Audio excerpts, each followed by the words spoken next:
My son and his wife kicked me out of the house. I stood in front of the place I had built with my own hands, clutching the key that no longer fit the lock. My suitcase lay near the garage, a single sheet of paper taped to it, scrawled in Dustin's rushed handwriting.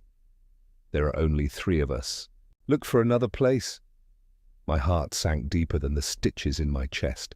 After a surgery that almost took my life, I had dreamed of returning home to open arms, to warm embraces, to the comfort of family. Instead, I was met with betrayal colder than the spring rain. But they had underestimated me. I was not someone who could simply be thrown away. The hospital's fluorescent lights had still been buzzing in my ears when I signed the discharge papers. My name, shaky but determined, stretched across the page. My chest still burned where they had cracked me open, each breath a reminder of my fragility. A young nurse with a braid coiled tight as rope smiled kindly as she handed me my coat. "Take it easy, Mr. Clive," she said. I nodded, slipping into the heavy fabric. The scent of antiseptic clung to the folds, a sharp, sterile tang that reminded me of sleepless nights and near-death hours. My legs felt unsteady, but my mind was set on one thing. I was going home. Outside, Spokane's spring drizzle painted the streets in a silvery sheen. Budding trees swayed gently, their leaves jeweled with raindrops. I hailed a taxi, its headlights cutting a yellow path through the mist. The driver, a grey-bearded man in a faded Seahawks cap, gave me a glance in the mirror as I slid into the back seat. My hospital bag thumped against my knee, heavier than it should have been. "Westview Drive?" I asked. He nodded, pulling the car into motion. "Family waiting for you?" he asked casually. The words caught me off guard. For a moment, I saw Emma's wide, gapped-toothed grin, the way she used to leap into my arms after school. I pictured Dustin's handshake, firm but still tinged with the nervousness of a man who leaned too often on his father's support. I even imagined Lauren, stiff but polite, setting an extra plate at the table. My throat tightened as I forced a smile. "Yeah," I said, my voice warmer than the truth. "Can't wait to see my granddaughter." My phone sat like dead weight in my pocket. No messages, no missed calls. I pushed the thought aside, telling myself they were busy preparing, tidying the house, maybe even cooking something special. The taxi rolled through the city streets, windows blurred by streaks of rain. Each lamppost glowed like a ghostly sentinel. I pressed a hand against my chest, feeling the tender reminder of the heart surgery that had nearly ended me. Dustin's face came to mind. Years of me paying off his debts, covering his car payments, keeping the mortgage steady so he and Lauren could build their lives. That house on Westview Drive was more than shelter. It was my gift, my promise, my sacrifice. I remembered signing the loan papers, the bank clerk sliding documents across the table, Dustin's eager smile when he promised he'd pay me back someday. I had waved it off. "Family doesn't owe each other," I'd said. "We just take care of each other." At least, that was what I believed. The taxi slowed as we turned onto Westview Drive. Familiar houses stood neatly in rows, their porches glowing, their lawns trimmed like postcards of stability, each one a reminder of what I thought I had secured for my son. My heart quickened, not just from anticipation, but from dread I refused to name, and then I saw it. My house, my driveway, my suitcase sitting by the garage, damp from the drizzle, and taped to it a note that sliced through me more deeply than any surgeon's scalpel. "Here you go," the driver said, his hand brushing mine as I passed him the cash. I stepped out into the rain, its cool mist kissing my face, and hoisted my hospital bag onto my shoulder. The street was hushed, that kind of suburban silence where even your own footsteps sound intrusive. My house stood at the end of the cul-de-sac, the familiar red door a small beacon against the night. But something felt wrong. The windows were dark, hollow. No golden light spilled onto the porch, despite the clock on my phone glowing 9:25 p.m. I fumbled for my keys, squinting in the dimness, my pulse quickening as I pressed the metal into the lock. It didn't fit.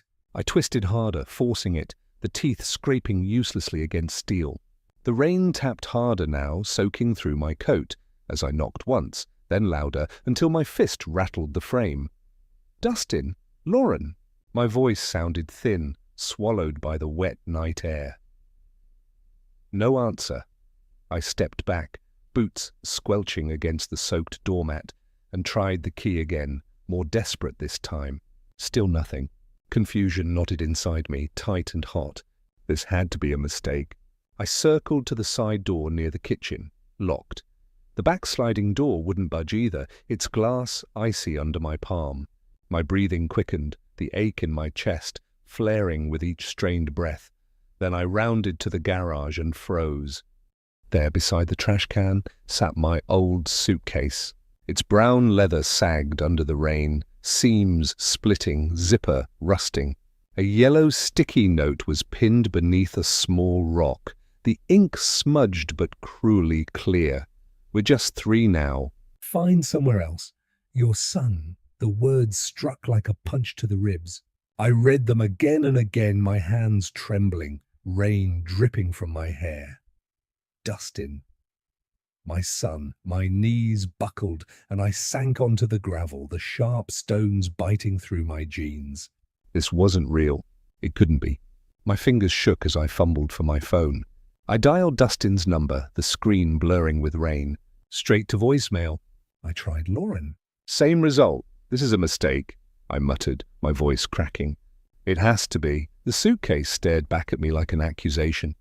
Memories rose, unwanted and cruel. That very suitcase had once carried joy, packed with gifts for Emma's first birthday, a pink bicycle with streamers, her laugh ringing like music as I pushed her down the driveway. Now it sat abandoned, a relic of loyalty discarded. I dialed Dustin again, then Lauren. Each unanswered ring fanned the panic clawing at my chest. My scar throbbed, reminding me how close to death I'd come, how fragile I still was. Finally, I left a message, forcing my voice steady though my hands shook. "Dustin, it's Dad. I'm outside." "What's going on?" "Call me," silence answered. Spokane's night pressed in, the dim halo of streetlights, the hum of a neighbor's TV carried through the wet air, the soft rustle of trees bending under rain. My grip on the phone tightened as I redialed again and again, desperate for his voice. But there was nothing. Just me, the rain, and a note signed with betrayal. "Your son." Determined to hear his voice, to understand, I stood in the rain, but no answer came. My body trembled, not from the chill, but from the hollow silence that pressed against me harder than the downpour. Realizing there was no point in staying, I thumbed my phone and searched for a nearby motel. Main Street. The same place I'd spent one lonely night after Ellen's funeral, too numb to drive home. The memory cut deeper now. A silent taxi driver with tired eyes picked me up within minutes. He didn't ask questions, just drove, the wipers swishing a rhythm that matched the dull ache in my chest. In 20 minutes, I was standing in the dimly lit lobby of the roadside inn, its linoleum floors scuffed with years of strangers' burdens. I signed my name with shaking hands, the ink blotting where the pen lingered too long, and climbed the creaking stairs. The motel room was cramped, barely wide enough for the single bed, a chipped dresser, and a buzzing lamp that cast more shadow than light. I dropped my battered suitcase on the floor, its leather groaning, and sat heavily on the bed. The springs protested. My hands moved on instinct, unpacking, setting folded clothes on the chair, though my mind spun in circles. I was trying to make sense of what had happened, but no logic could hold betrayal. And then my phone vibrated in my palm, buzzing to life like a ghost, shaking me awake. "Dustin!" I scrambled to answer on the third ring, my breath caught in my throat. "Dad!" His voice came clipped, impatient. I froze in place. The phone pressed so hard to my ear its cold glass bit my skin. "Dustin, what the hell is this?" My voice came out low, trembling. "I'm outside. My key doesn't work." "There's a note Oh, yeah, I left it, he cut me off flatly. Not a shred of warmth. We talked about this, Dad. We're just three now. Me, Lauren and Emma. You need to find somewhere else. I blinked, rain still dripping from my hair, as if it had followed me inside. Talked about this? Dustin, I was in the hospital. My throat tightened, but anger pushed the words free. After everything I've done, paying for this house, your car, Emma's school, after nearly dying, this is how you repay me. You can't just kick me out. It's not like that, he snapped, though his tone was ice. We need space. Lauren and I are planning a cruise, a fresh start. You're a lot to handle right now. A lot to handle? I echoed, my hand curling into a fist around the phone. My chest burned. I almost died, Dustin. Do you even understand that? There was a sharp sigh on the other end, cold enough to frost glass. Look, I gotta go. Figure it out, Dad. The line went dead. The screen dimmed, leaving me staring at my own reflection in the black glass. I sat there, soaked to the bone, the suitcase slumped at my feet like a faithful dog that had followed me through humiliation. His voice echoed in my skull, dragging up a memory I didn't want. Teaching him to drive in my old Chevy, his teenage grin splitting wide as he nailed his first three-point turn. You're the best, Dad, he'd said, beaming. My heart had swelled then, proud enough to burst. Now that pride was ash. A neighbour's porch light flicked on across the street. The faint glow caught my eye, and for a moment I felt exposed, like the world was watching, a stranger in my own life. My chest ached, not just from surgery, but from the unbearable weight of his words. A fresh start for them. Not me. Dragging my suitcase toward the bus stop at the end of the street, each step felt like wading through mud. The wheels stuck in the wet grass, the leather scraped against the curb. The rain eased, leaving a misty hush that wrapped around the neighborhood. The silence was louder than the storm had ever been. At the bus stop, I sank onto the cold metal bench. My breath clouded in the cool night air. My eyes fell to the suitcase again, its battered, water-stained leather reflecting the dim streetlight. In its cracked seams and rusted zipper, I saw myself, used, worn down, discarded, and, for the first time that night, I wondered if this betrayal had been waiting all along.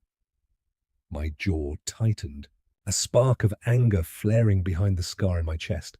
This isn't over, I muttered, barely louder than the distant hum of traffic.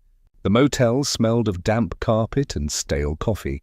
The flickering TV threw uneasy shadows across peeling wallpaper. I knelt by the suitcase and unpacked with slow, deliberate hands. Each item, another small wound.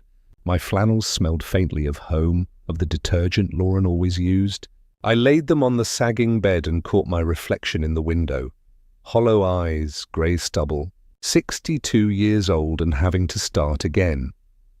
A photo slid from a shirt pocket. Emma's crayon sunflower, taped to the back of a picture. Her laugh from the park echoed in my head, bright and ridiculous against the night's emptiness. Before the hospital, before Dustin's note. My fingers hovered over the photo, then found the motel Bible on the nightstand. Ellen had clutched one like it at her funeral. I'd promised her I'd always look out for Dustin. I kept that promise with blood and money and sleepless worry. Now he'd thrown me out like yesterday's trash. My phone showed nothing. No messages, no missed calls.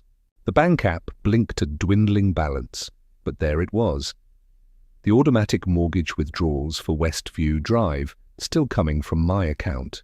The house I'd paid for, the roof I'd given them, the loan I'd signed so my son could have a life. I sat up straight. The dull fog of hurt sharpened into something cold and bright. Clarity. I fished a creased bank statement from the suitcase pocket and smoothed it across my knees. My name, the mortgage number, the steady line of payments. All of it in my hand. They thought they'd erased me. They hadn't. I still held the strings. My thumb found the bank's after-hours number. The neon sign outside buzzed, its red glow leaking through the blinds as I waited for the line to pick up. When a calm voice answered, I told them who I was and why I was calling. Heart surgery 3 weeks ago, home at Westview Drive, recent change in household arrangements. My voice was steady now. The fear had been replaced by a hard, practical edge. The teller asked for account details, dates, signatures. I read them off. My pulse slowed as facts lined up like soldiers. "Mr. Clive," the woman said finally, her tone switching to one of polite surprise. "According to our files, you are listed as the sole owner on the mortgage and deed." She repeated it more slowly, as if the words themselves might sink in. My chest felt both heavier and lighter at once. Heavy for the betrayal that had pushed me out. Lighter, because the truth was a weapon I hadn't known I still carried. A plan, small at first, started to form. Not vengeance for its own sake, but to reclaim what was mine and expose what they'd tried to hide. I could see the steps: follow up in the morning, request copies of the deed, schedule a meeting with a lawyer if needed. Each action was a stitch binding me back together. I let out a breath that was almost a laugh, half relief, half fury. I sat for a long minute with the phone warm against my palm, the room humming around me. Outside, Spokane slept under a mist. Inside, with a battered suitcase and a crumpled bank statement, I felt something I hadn't felt since before the hospital. The slow, steady return of purpose. They thought they could make me vanish. They were wrong. The bank calls sparked a flicker of resolve, but I still felt the need to see the house again, as if it might change something. The motel was only a couple of miles from Westview Drive, so I decided to walk, hoping fresh air would clear my head. The rain had eased and I set off through Spokane streets, the bank statement in my pocket now feeling like my only weapon. The bank's hold music crackled through my phone, a tiny loop that grated as I scribbled notes on a motel notepad. The room's stale coffee smell clung to the air, mixing with the faint tang of rain from my still damp coat. "Yes, Mr. Clive," the clerk finally said, her voice clipped but professional. "You're the primary on the mortgage for 142 Westview Drive. You can adjust payments or cancel them. What would you like to do?" I leaned forward. The bank statement spread across the bed. "Just confirm I have full control," I said, my voice steadier than I felt. She did, rattling off details I already knew but needed to hear. My signature, my money, my leverage. I thanked her and hung up, my pulse quickening. For the first time since the hospital, I felt a flicker of power. I left the motel, the rain lighter now, Spokane's streets gleaming under streetlights. My boots splashed through puddles as I walked toward Westview Drive, not to confront Dustin, but to clear my head. The bank statement was folded in my pocket, a quiet weapon. I passed blooming lilacs, their scent sharp in the damp air, when a voice called out, "Jerry Clive, is that you skulking around?" I turned to see Alice Thompson, my neighbor, standing on her porch in a fleece jacket, graying hair pulled back, her sharp eyes softened as she waved me over. "Saw Lauren toss your stuff by the garage," she said, her tone dry but kind. "Classy move, you okay?" I hesitated, then climbed her steps, my legs heavy from the walk. "Not exactly," I admitted, sinking into a wicker chair. Alice handed me a mug of coffee, its warmth seeping into my hands. Dustin locked me out, left a note, said they're just 3 now. She snorted, sitting across from me. "Sounds like my kids cutting me off after their dad died. Family, huh?" Her voice held a familiar edge. Betrayal, but not defeat. I sipped the coffee, the bitterness grounding me, and told her about the mortgage, the bank call. Her mention of family stirred a memory. Dustin's wedding, me writing a check for the venue, Lauren beaming in her dress. I thought it was my gift to their future. Now it felt like a debt they'd never repay. Alice leaned forward, her eyes gleaming. "You've got leverage, Jerry. That mortgage, it's your move." I spent years as a school administrator dealing with budgets and legal disputes. "Picked up a few tricks," she grinned, a spark of mischief in it. "What do you say we make them sweat?" I met her gaze, the spark in me catching fire. "I'm in," I said, my voice firm. We moved to her kitchen, the table cluttered with mugs and a notepad. She sketched out ideas, her pen quick, while I nodded, the weight of betrayal shifting to purpose. "Meet me tomorrow," she said, her tone conspiratorial. We'll start simple. I left her house, the rain gone, stars peeking through clouds. My chest ached, but I walked taller, the bank statement crisp in my pocket. At Alice's table tomorrow, we'd carve out a plan. The next morning, Alice called, her voice brimming with determination. "Bank opens at 9 now, Jerry. Ready to make the first move?" she said. We met at her house and she insisted on driving, joking that my nerves couldn't handle the wheel. On the way to the bank, we reviewed the plan. Cancel the mortgage payments and make Dustin and Lauren feel the consequences. Stepping into the bank's cool interior, I felt my hand tighten around the statement. The bank's glass doors hissed shut behind us, the cool air sharp with the scent of paper and polish. I handed the clerk, a young man with a crisp tie, the bank statement, my signature steady on the cancellation form. Alice stood beside me, her arms crossed, a faint smirk playing on her lips. The clerk glanced at the documents, then at me. "You're stopping payments on the mortgage for 142 Westview Drive." "Correct." "Correct," I said, my voice calm but iron. "Make sure it's done today." My hand didn't shake, though my chest twinged, a reminder of the surgery. I glanced at Alice, her nod subtle but encouraging. The clerk typed. The keyboards clack loud in the sterile room. Outside, Spokane's rain streaked the windows, blurring the view of budding trees. I hesitated, my pen hovering over the final form. Emma's face flashed in my mind, her laugh as I'd paid for her preschool, her tiny hand in mine at the enrollment office. This would hurt her too, not just Dustin and Lauren. But they'd left me no choice. I signed the inkbold and slid the form back. Before signing, I'd called my lawyer to set up a small trust fund for Emma, ensuring she'd have something no matter what happened to the house.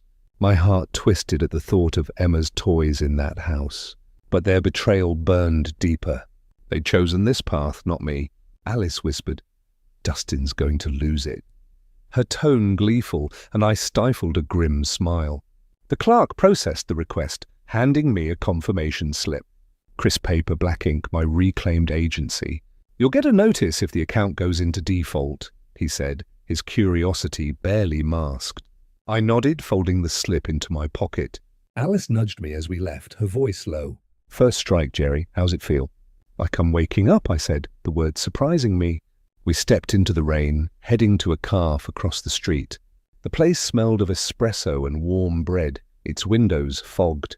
We settled at a corner table, Alice pulling out her notepad. "Next we keep them guessing," she said, her pen tapping. "Maybe a letter to their lender hint at foreclosure." I nodded, my mind racing. The mortgage cancellation would hit soon. Dustin and Lauren would get a notice. Maybe panic. I leaned back, the calf hum soothing, and sipped my coffee. Alice's eyes gleamed with strategy, her voice dropping. "We'll meet tomorrow. Plan the next move. You good?" "Better than good," I said, my jaw tight. My phone buzzed on the table, Lauren's name lighting up the screen. My pulse spiked, but I let it ring, the silence louder than the calf's chatter. Alice raised an eyebrow, her smile approving, as I set the phone face down. "The calf?" Espresso machine hissed, its sharp scent cutting through the hum of conversation. I sat in a corner booth, my coffee cooling, as I scrolled through Lauren's text, each word dripping with fury. "You cancelled the mortgage." "You're ruining us." My lips twitched, not quite a smile. I could picture them now, back from their cruise, standing in the house I'd paid for. The image came clear, Dustin ripping open a bank notice, his face draining of colour, Lauren pacing with a wine glass, her voice shrill. I stirred my coffee, the spoon clinking softly, and let myself imagine their chaos. In my mind, they were in their living room, suitcases still and packed, sand from some Caribbean beach dusting the floor. The bank notice lay crumpled on the coffee table, red ink screaming, "Payment overdue." "You said he wouldn't do this?" Lauren snapped, her manicured nails digging into her palm. Dustin slumped on the couch, rubbing his temples. "Oh, I didn't think he'd go this far," he muttered. "He's weak, recovering." Lauren cut him off, her voice rising. "Weak? He's screwing us, Dustin." "We could lose the house." She grabbed her phone, dialing the bank, only to be met with a recorded message about office hours. I leaned back in the booth. the calf rain-streaked window reflecting my faint reflection. I'd given them everything. Years of mortgage payments, Emma's school fees, even that dollhouse she loved. The memory hit hard. Emma's squeal as I set up the tiny plastic mansion, Her small hands arranging the furniture. Now I'd pulled the rug out and guilt gnawed at me. Would Emma suffer for this? The thought stung, but their betrayal burned hotter. The server approached, her apron stained with coffee.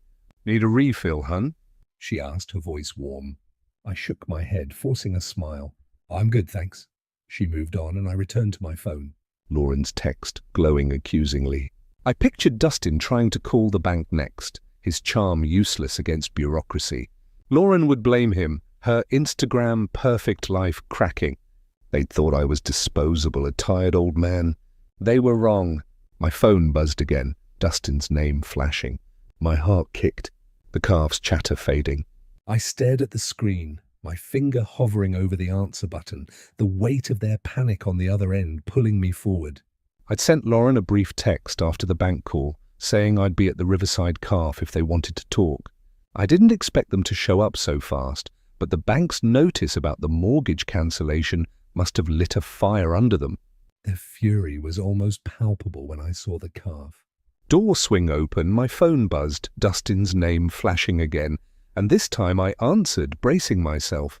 "Dad, we need to talk," he said, his voice tight with rage, Lauren's sharp tone cutting in from the background.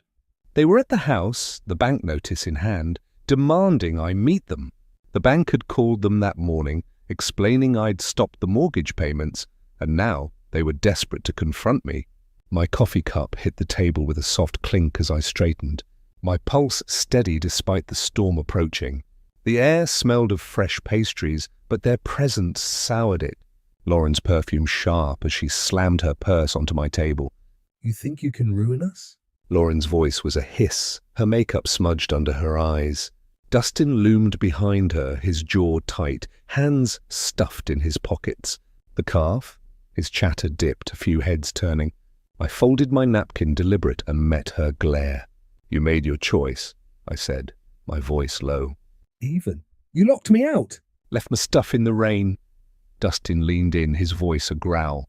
"We needed space, Dad. You didn't have to torch our lives." "The bank's calling about foreclosure." "Emma's home." His words hit like a jab, but I didn't flinch. "Emma's home?" I echoed, my tone cold. "The one I paid for? The one you took from me?" Lauren's eyes flashed. "You're cruel," she spat. "Playing the victim while we lose everything." Her voice cracked, and I remembered another argument years back when she demanded money for a new car, her tone just as sharp. I'd given in, thinking it would keep the peace. Now I saw her greed unmasked, her words a mirror of that day. I sipped my coffee, the bitter taste grounding me. "You wanted to be just 3, I said, setting the cup down. "Live with it." A woman at the next table glanced over, her fork paused mid-air, the tension thick. Dustin's face reened. "You're not this guy, Dad," he said, almost pleading. "Fix this." I stood, my chair scraping softly, and looked at them. Dustin's desperation, Lauren's fury. The table between us, its surface scratched and worn, felt like a chasm. "You don't know who I am," I said, my voice steady. I walked out, their shouts fading behind me, the rain cool on my face. My hand closed around the notepad in my pocket, Alice's number scrawled inside. I pulled it out, my fingers tracing the digits, and started dialing, my steps quickening through Spokane's wet streets. The calf confrontation left me with a mix of anger and resolve. I knew I needed Alice, her sharp mind and strategic approach to keep moving forward. Her house was nearby, a few blocks from the calf. So I walked there, the rain cooling my face, the notepad in my pocket, a reminder of our plan. Reaching her porch, I knocked, sensing this conversation would be pivotal. Alice's porch creaked under my boots, the scent of lilacs heavy in the damp air. I knocked, my notepad damp from the rain, my mind still buzzing from the calf. Dustin's plea. "You're not this guy," echoed, but I pushed it down. Lauren's venom had confirmed what I'd suspected. She was the one steering Dustin, her greed the root of this mess. Alice opened the door, her grey hair loose, her eyes sharp. "Rough day?" she asked, ushering me in. Her kitchen glowed with warm light, coffee mugs scattered on the table. I dropped into a chair, spreading my notepad. "They ambushed me at the calf," I said, my voice tight. Lauren's unhinged. "I think she's been playing Dustin all along." Alice raised an eyebrow, pulling out a folder of papers. Lauren's freelance invoices, which she'd bragged about on social media, leaving copies in a shared office printer I'd heard about from another neighbor. "Look at these," she said, tapping one. "Her income's higher than she reports. If we tip off the bank, it could trigger an audit." I leaned over, scanning the numbers. One invoice sparked a memory. Lauren asking for cash to start her business. Her smile too polished. I'd handed over thousands, no questions asked. Now I saw the lie. "She's been hiding money," I said, my jaw tightening, probably pushing Dustin to cut me out for more control. Alice grinned, her pen scratching notes. "We expose this. It's a double hit." Financial in public. "She's obsessed with her image." Her voice was crisp, legal savvy, like she'd fought battles like this before. I paced, my shoulders tense from the surgery's lingering ache. But my mind was clear. "What's the move?" I asked. "A tip to her clients," she said, sliding a legal book across the table. "We compile her public posts, and these invoices hint at discrepancies and let her reputation take the hit." She paused, watching me. "It'll hurt Emma, though." "You okay with that?"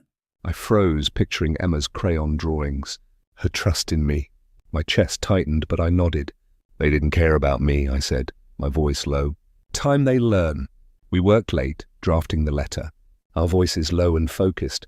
Alice's kitchen felt like a war room. The rain outside a steady drum. She handed me a legal form, her eyes gleaming.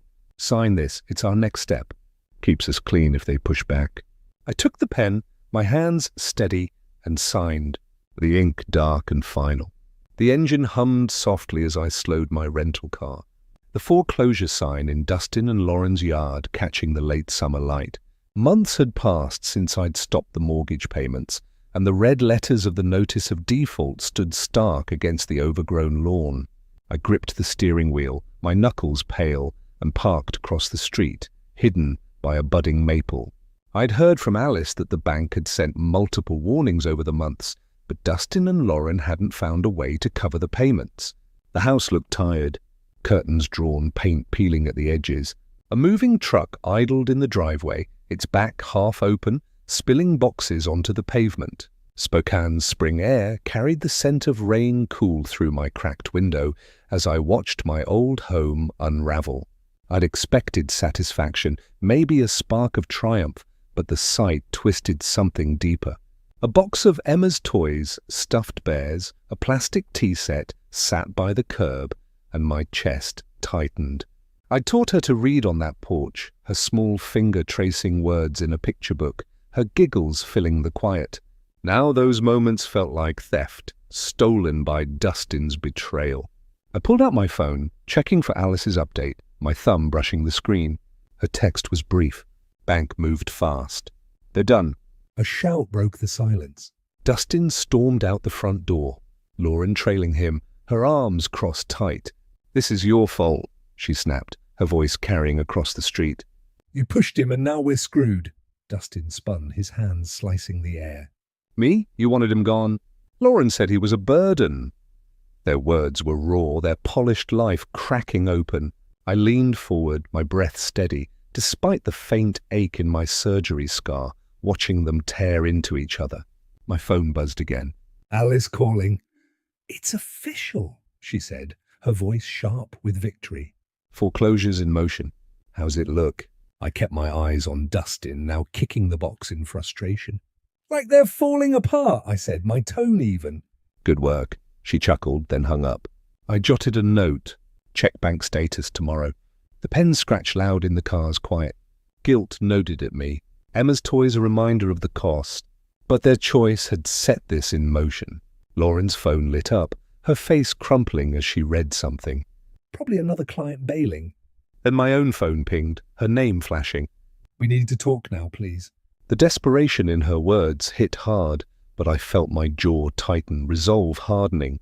I started the car, the engine's low rumble, steadying me, and pulled away, her text unanswered for now. The attorney's office smelled of leather and polished wood. The clocks ticked sharp as I signed the complaint against Lauren's hidden income. Alice sat beside me, handing over a stack of invoices, her grey eyes gleaming. "This will bury her," she said, her voice low, confident. The lawyer, a wiry man with glasses, nodded, sliding the papers into a folder. "We'll file today," he said. "Her clients will get wind of this. Fraud's a bad look for a designer." I exhaled, my hand steady despite the twinge in my chest, the surgery's shadow lingering. We stepped outside, the Spokane breeze cool on my face, the pavement slick from morning rain. Lauren was there, leaning against a lamppost, her blouse wrinkled, eyes frantic. "Jerry, wait!" she called, clutching her phone like a lifeline. She rushed toward us, her voice cracking. "Please stop this." "I didn't mean for it to go this far." Her words tumbled out, desperate, but I stood firm. Alice, a solid presence at my side. "You meant every word," I said, my voice cold, precise. "You and Dustin chose this. Live with it." Her pleading stirred a memory years ago, dismissing my offer to cover a medical bill, her tone sharp, entitled. I thought it was stress then. Now I saw her greed clear as day. "I'm begging you," she said, tears smearing her mascara. "My clients are dropping me." "I'll lose everything." Alice snorted, stepping closer. "Should have thought of that before tossing his life in the trash," she said, her tone biting. Lauren's phone buzzed. Another email lighting up the screen. Contract terminated. Her face crumpled, her career unraveling in real time. I felt a flicker of pity, but it passed. "You made your bed?" I said, turning away. The complaint's crisp, paper-heavy in my mind. Its official seal, a mark of her exposure. We walked toward Alice's car, the spring air sharp with possibility. I glanced back, Lauren still standing there, a shadow of her polished self. Then I froze. Dustin's car pulled up, its tires crunching on the wet street.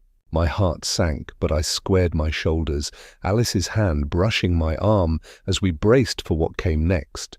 The scent of roasted vegetables filled my new Spokane home. A small rental with fresh paint and a view of budding dogwoods. I set the dinner table, my movements deliberate, the polished wood gleaming under the sunset's glow. A photo of Emma sat on the counter, her crayon sunflower bright against the frame. I paused, my fingers grazing it, a quiet vow forming. I'd be there for her, on my terms.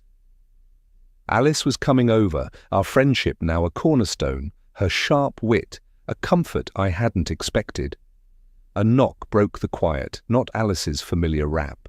I opened the door to Dustin, his shoulders slumped, eyes red. "Dad," he said, his voice, "I messed up. I'm sorry." The words hung there, fragile, but I felt no rush to catch them. I stepped back, letting him in, the air heavy with spring warmth. "Say what you need to," I said, pouring wine for the table, my hand steady. He fidgeted, glancing at the floor. "We lost the house." "Lauren's business is gone. I didn't see it. How she pushed me to cut you out." His voice cracked, but I kept my gaze level. "I forgive you," I said, slow, deliberate.